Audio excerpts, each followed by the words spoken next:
Women get older and men get older, dignified or character. Everything becomes about how you look, distraction from the actual, music moving you or changing you, That by hook or by crook, I wanted to have this phrase on the album saying, "We're not young, we're not old, we're golden." And it was born from my previous album promotion, where I was just asked so much about having to have an answer for being a woman my age in the industry, and I just didn't know.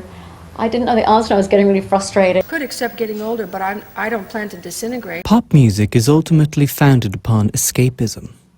It allows you to fall through the looking glass, offering an entrance to an alternate world, a sonic sanctuary that whisks listeners out of their trauma, their routines, and ultimately their everyday life. It's a genre that eventually bites back.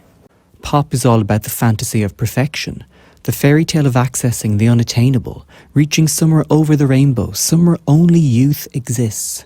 Pop is fantasy. Pop is youth.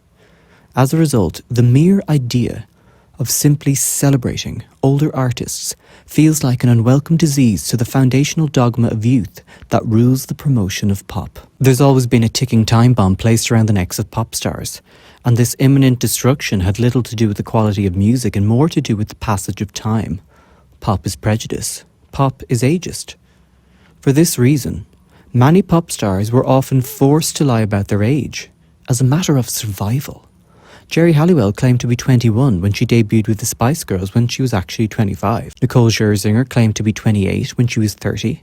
And Anastasia pretended to be in her early 30s before admitting she was actually 40. Why the age was always so different in the papers is because I could never remember what it was. They're like, and how old are you, Anastasia? And I was like, 27. 1975, yeah. And if we look at how little representation women over 40 have in the charts, lying about your age seems like the clever thing to do. Cher was the oldest woman ever to hit #1 on the Billboard Hot 100 at age 52 with Believe in 1998. That's over a quarter of a century ago. And since then, only 2 women older than 52 have hit #1 in the US, Mariah Carey and Brenda Lee, with 2 well-established, decades-old Christmas songs that they recorded in their youth. So although technically they were above 50 when they achieved the chart topper, the songs originated when they were under 25. In the UK, Kate Bush at 63 was the oldest woman to top the charts when Running Up That Hill had a resurgence thanks to Stranger Things. However, again, this song was an established top 3 hit in 1985 when Kate Bush was in her late 20s. A woman over 50 hitting big with a new original song that was not recorded in her youth honestly rarely stands a chance. Bebe Rexha tweeted out a photo of herself in her underwear with the caption, "I recently had a male music executive tell me I was getting too old and that my brand was confusing because I'm a songwriter and I post sexy pics of my Instagram, and that's not what a female songwriter is supposed to do, especially for one my age. I'm 29 and I'm fed up with being put in a box." Situations like this expose the entrenched biases that dictate the parameters of acceptable behaviour for female artists, particularly as they navigate the treacherous landscape of their late 20s and beyond. Pop is fantasy and therefore age intolerant. Is it any wonder that Sia spent much of her career hidden by massive wigs, swapping the gaze of celebrity for anonymity? In her 2013 anti-fame manifesto for Billboard, Sia articulates her resistance to the commodification that accompanies fame, shielding herself from an industry obsessed with tearing women down. The sinister power imbalance of ageism was exposed in 2023 when Kylie released her single Padam, a song that generated massive online presence. More than 30 million views on TikTok. However, it's important to note that major radio stations gave the song next to no airplay. One inside source claimed that allegedly, the radio executives argued that Padam was geared towards an older demographic and not their audience, coded language to dismiss older women. This sly, underhanded system has consistently blocked numerous older artists' adequate promotion. How can a pop queen triumph if mainstream media don't play their music? It brings up the age-old argument of the supposed generational differences regarding music, differences I believe are often socially constructed by the ageist media. However, the song quickly went on to find a new audience on TikTok and quickly took off like a rocket. And the song has racked up, get this, more than 30 million views on TikTok.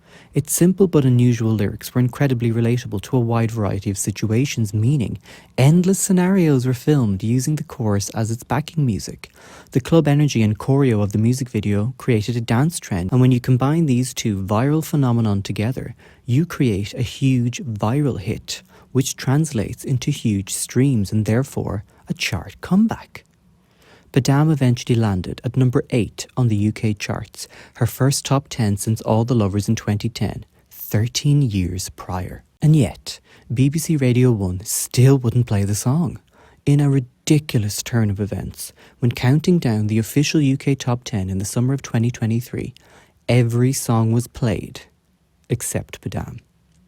The song soared from 23 to 8, a huge triumph and history-making comeback. Kylie was now the only female to have a top 10 single in 5 consecutive decades, and BBC still refused to play her.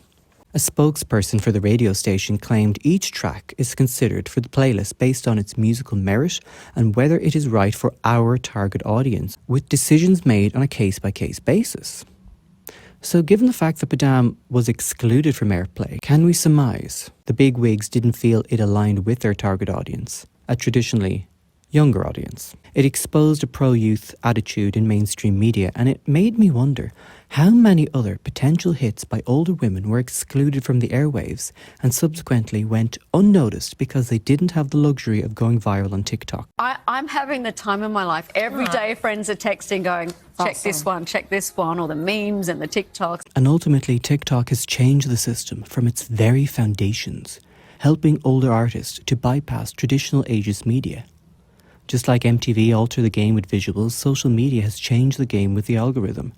Kylie found a new avenue to thrive and became victorious in an industry who attempted to reduce Kylie to a much-loved legacy singer, when in fact, a whole new era of pop music was imminent if it was only given the chance to be heard. Because I love what I do, there's always a song that hasn't been written, that hasn't been sung. I'm still feel totally rejuvenated. Like Padam's given me so much and I'm ready for it. Capital FM has an annual huge concert in Wembley, and the surprise guest in 2023 was Kylie, singing what song? Padam, a track Capital FM initially refused to play, the ultimate last laugh, or last Padam. Kylie swam upstream in direct opposition to the youth obsession that had possessed the glittering world of pop. But ageism continues to cast a long shadow over the landscape of pop music, perpetuating harmful stereotypes and stifling the creative expression of artists who dare to get older. So my recommendation is, think of your favourite singer of your adolescence and research what newer music they put out. And you may be surprised of how pop acts continue to contribute great songs, in spite of receiving little exposure. And if you like this video, subscribe for more. Thanks for watching.